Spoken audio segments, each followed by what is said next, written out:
Yang akan dipelajari pada bab 3 ini yaitu mengenai penilaian resiko 1. Tahapan audit. Tahap penilaian resiko. Perencanaan audit atas laporan keuangan mengharuskan auditor merencanakan audit mereka dengan menilai resiko untuk mengurangi resiko audit ke tingkat rendah. Auditor bertanggung jawab untuk memastikan bahwa pihak-pihak terkait diidentifikasi dan diungkapkan secara tepat sejalan dengan standar akuntansi yang relevan dalam catatan atas laporan keuangan. Suatu tanggung jawab auditor terkait kecurangan dalam audit laporan keuangan dan mempertimbangkan apakah tepat untuk mengasumsikan bahwa klien mereka akan tetap bertahan atau going concern. Dalam mengidentifikasi dan menilai risiko, auditor harus memperhatikan tata kelola perusahaan dan mendapatkan pemahaman tentang sistem kontrol internal klien. Saat mendapatkan pemahaman tentang sistem kontrol internal klien mereka, auditor akan mempertimbangkan dampak teknologi informasi atau TI, serta mengidentifikasi akun dan golongan transaksi yang signifikan sehingga auditor dapat menyusun pengujian audit mereka. Selama fase penilaian risiko, auditor juga akan mempertimbangkan prosedur penutupan serta memahami klien mereka. Fase respon risiko. Fase respon risiko audit melibatkan pengujian rinci atas pengendalian, transaksi, dan saldo akun.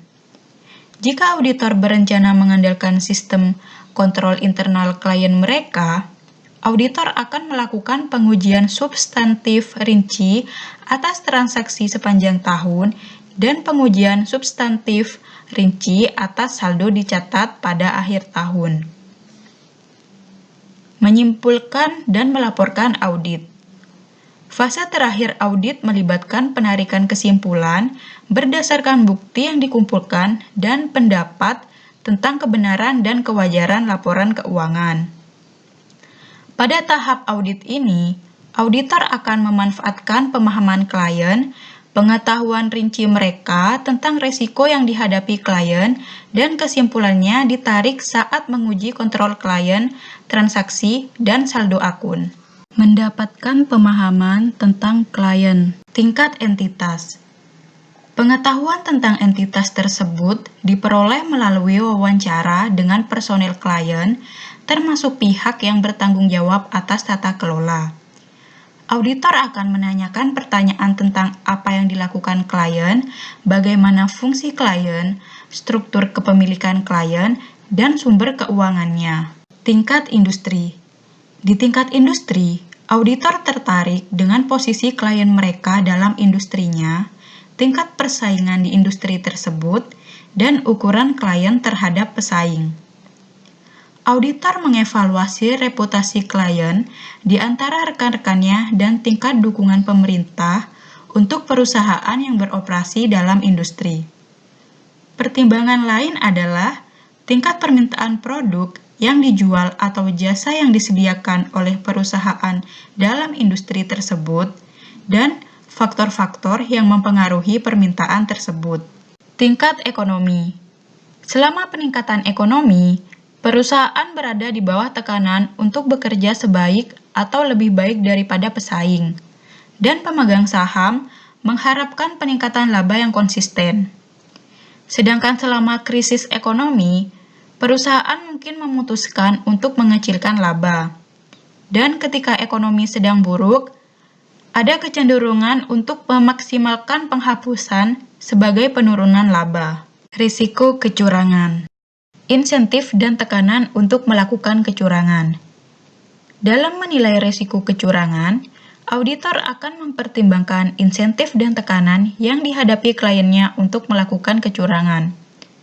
Klien yang berkomitmen melakukan kecurangan, mereka sama sekali tidak menunjukkan bahwa kecurangan telah pasti terjadi. Peluang untuk melakukan kecurangan. Auditor akan menilai apakah klien memiliki kesempatan untuk melakukan kecurangan. Seorang auditor akan memanfaatkan pengetahuan mereka tentang bagaimana orang lain curang untuk menilai apakah ada peluang yang sama di klien. Sikap dan rasionalisasi untuk membenarkan suatu kecurangan. Auditor akan menilai sikap dan rasionalisasi manajemen klien dan staf.